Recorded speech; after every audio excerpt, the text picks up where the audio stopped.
है कि उसके सिवा कोई इबादत के लायक नहीं। जिंदा है, सबको थामने वाला, उसे न ऊंग आती है न नींद। जो कुछ आसमानों में और जो कुछ जमीन में है सब उसी का है। कौन है कि उसकी इजाजत के बगैर उससे किसी की सिफारिश कर सके? जो कुछ लोगों के रूबरू हो रहा है और जो कुछ उनके पीछे हो चुका है उसे सब मालूम है, और लोग उसकी मालूमात में से किसी चीज पर दस्तरस हासिल नहीं कर सकते। हाँ, जिस कदर वो चाहता है उसी कदर मालूम करा देता है।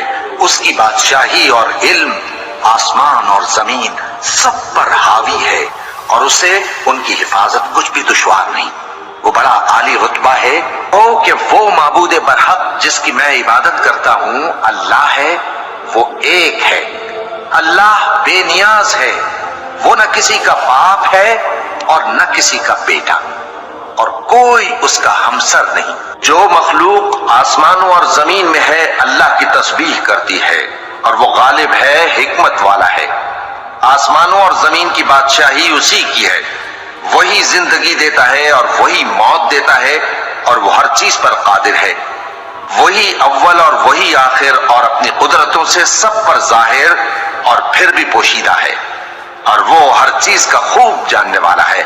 वही है जिसने आसमानों और जमीन को 6 दिन में पैदा किया, फिर अर्श पर जलवा अफरोज हुआ। जो चीज जमीन में दाखिल होती और जो उससे निकलती है, और जो आसमान से उतरती और जो उसमें चढ़ती है, सब उसको मालूम है।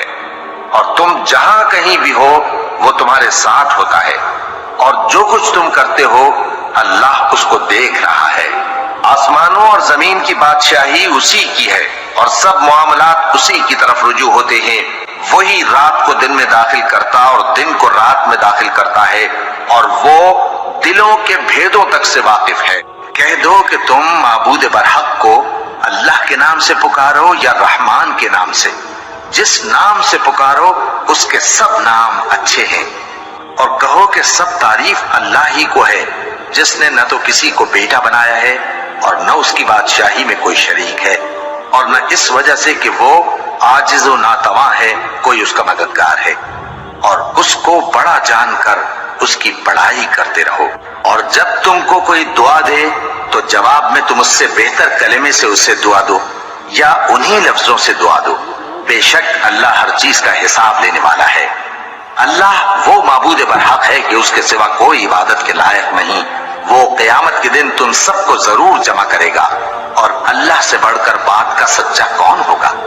हर तरह की तारीफ अल्लाह ही के लिए है, जिसने आसमानों और जमीन को पैदा